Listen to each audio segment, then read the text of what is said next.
The crimson snow fell like tears across the ruins of New Geneva, each flake carrying the ash of a civilization that had fought for 300 years. Commander Elena Vasquez pressed her back against the twisted metal of what had once been humanity's greatest orbital defense cannon, now reduced to scrap by the relentless Zephyrian assault. Her breathing came in ragged gasps, each exhale forming small clouds in the bitter air. She was the last. The thought should have terrified her, but Elena felt only a strange sense of completion. Around her lay the bodies of her final squad, brave souls who had followed her into this last desperate stand. The Zephyrians had been thorough, their crystalline ships turning, Earth's cities to glass, and their warrior, cast as hunting down every human settlement with methodical precision. Primitive mammals, the Zephyrian High Command had declared to the galaxy. Their emotions make them weak. Their brief lifespans make them reckless. They are unfit for the stars. Elena's hand found the small device clipped to her belt, the quantum beacon her grandfather had given her before the war began. He'd been a strange old man, full of stories about secret facilities and projects that officially didn't exist. She'd always assumed they were the ramblings of a veteran's damaged mind.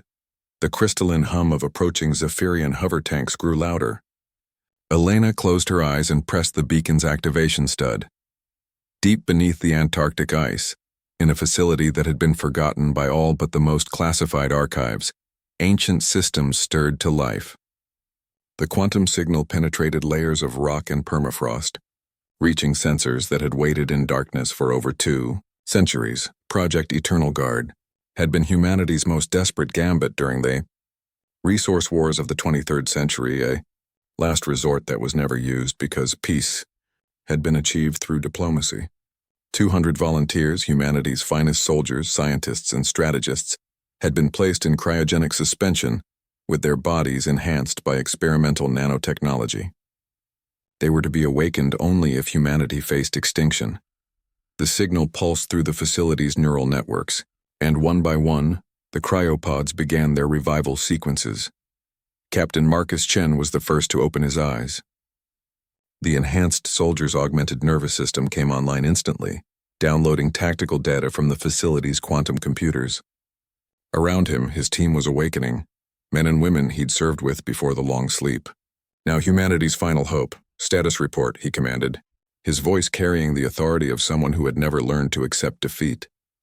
"Extinction-level event confirmed," replied Dr. Sarah Kim, the team's strategic analyst, her enhanced brain already processing centuries of accumulated data. "Human population effectively 0. Hostile alien force, Zephyrian Empire technological classification. Tier 2 galactic civilization." Chen's jaw tightened.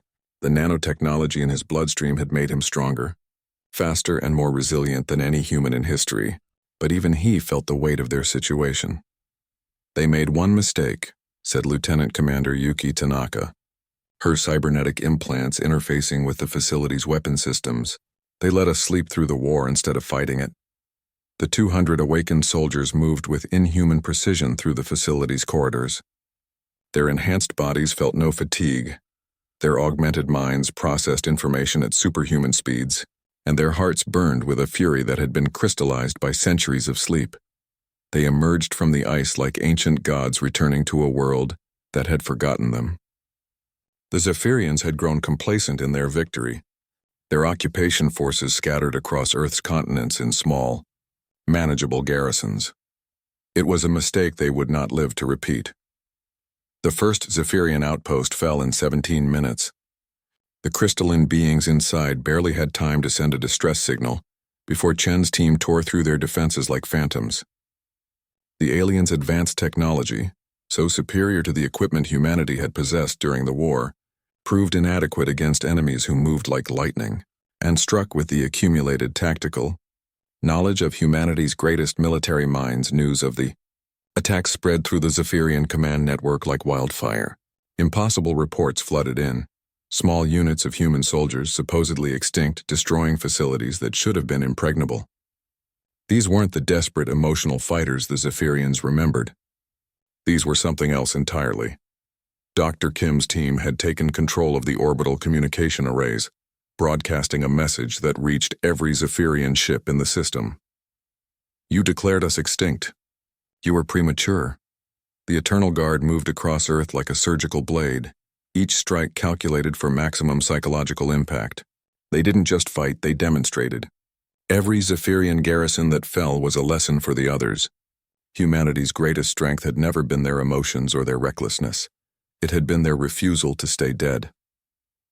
High Admiral Kithrix of the Zephyrian fleet received the reports with growing unease.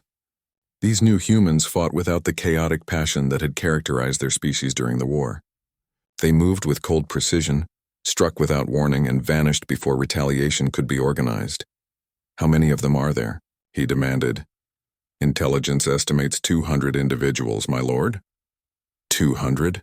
Kithrix's crystalline features twisted in confusion. 200 humans are dismantling our entire occupation force. The Admiral's aide hesitated before responding. "Sir, these appear to be different humans. Enhanced. They fight as if they have nothing left to lose." Kithrix understood then. The Zephyrians had awakened something that should have remained sleeping.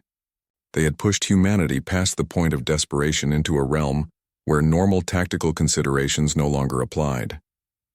As the last Zephyrian transport fled Earth's atmosphere, the message from the surface followed them into space. "Tell the galaxy, humanity does not surrender. We evolve." Captain Chen stood in the ruins of New Geneva holding Elena Vasquez's dog tags. The beacon lay silent beside her body, its purpose fulfilled. The last human had indeed fallen. But in falling, she had awakened something far more dangerous than the Zephyrians could have imagined. Humanity's refusal to accept extinction crystallized into 200 warriors who had all the time in the universe to plan their revenge. The galaxy would learn to fear the sound of human footsteps once again.